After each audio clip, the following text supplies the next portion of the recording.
Assalamualaikum warahmatullahi wabarakatuh. Shalom, Om Swastiastu, Namo Buddhaya dan salam kebajikan. Halo semuanya, saya Masya Farda Buahidifikanalini dari kelas 11-2 dan absen 17. Pada kesempatan kali ini saya akan menyelesaikan tugas video sejarah saya yang berjudul Melawan Kuasa Negara Kolonial. Selamat menyaksikan. Poin pembahasan akan saya bagi dalam 2 poin pembahasan. Yang pertama, pendahuluan. Yang kedua, bentuk perlawanan terhadap kolonialisme dan imperialisme. Memasuki ranah pendahuluan, berawal dari bangsa Eropa yang datang ke Nusantara pada abad ke-16 dengan tujuan awal untuk berdagang rempah-rempah. Namun, lama-kelamaan tujuan itu bergeser menjadi penerapan kolonialisme dan imperialisme. Pada abad ke-19, masyarakat Indonesia berupaya keras untuk melakukan perlawanan, tujuan utamanya untuk mengusir penjajah dari Nusantara. Memasuki ranah bentuk perlawanan kolonialisme dan imperialisme. Yang pertama, Kesultanan Demak melawan Portugis. Pada masa pemerintahan Raden Patah, Kesultanan Demak sudah mengadakan perlawanan terhadap Portugis yang menduduki Malaka. Raden Patah mengirim pasukannya di bawah pimpinan Pati Yunus, putranya. Ekspedisi pertama Pati Yunus untuk menyerang Portugis terjadi pada tahun 1512. Namun, serangan besar-besaran tersebut gagal mengusir Portugis dari Malaka. Tahta Kesultanan Demak kemudian diteruskan oleh Sultan Trenggana yang merupakan putra lain dari Raden Patah.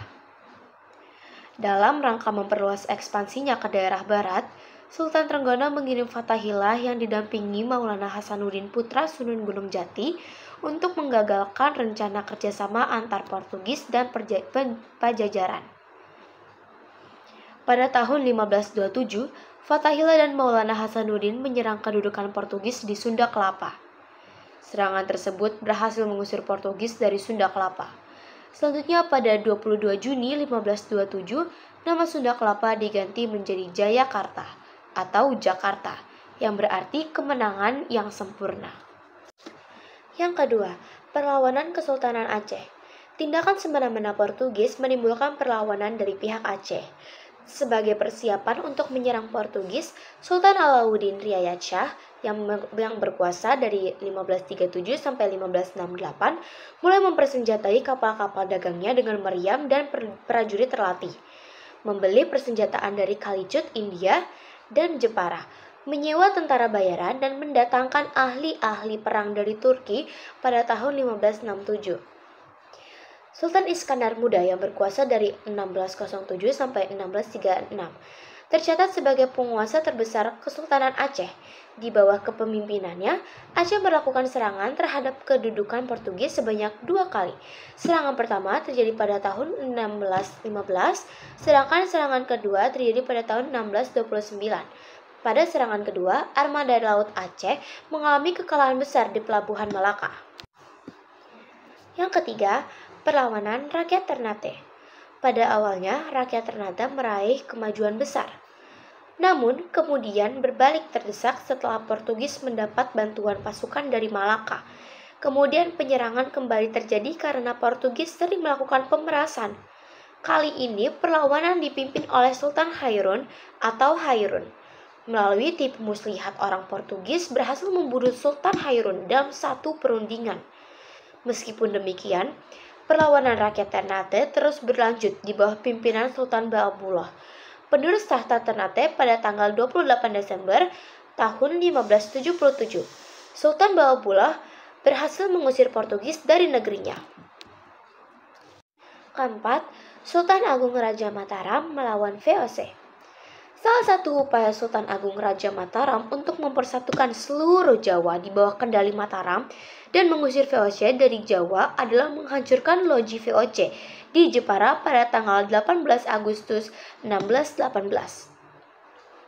Pihak VOC membalas dengan menghantam pertahanan Mataram di Jepara. Sejak itu, sering terjadi pertempuran antara keduanya. Sultan Agung juga bermaksud mengusir VOC dari Batavia. Untuk itu dilakukan serangan besar-besaran terhadap Batavia. Namun, sayangnya serangan tersebut mengalami kegagalan. Sultan Agung wafat pada 1645 dan sepeninggalannya pengaruh VOC mulai masuk ke Mataram. Yang kelima, Sultan Agung Tirtayasa melawan VOC.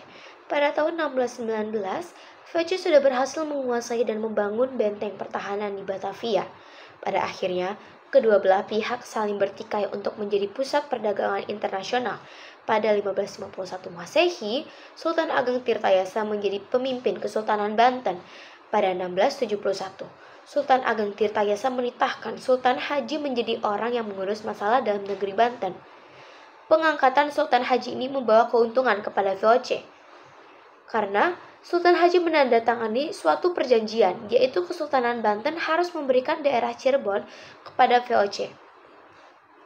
Monopoli lada di Banten diambil alih oleh VOC, dan pasukan Banten yang ada di Pantai Priangan harus ditarik mundur. Pada 1683, Sultan Agung Tirtayasa tertangkap karena ditipu oleh VOC.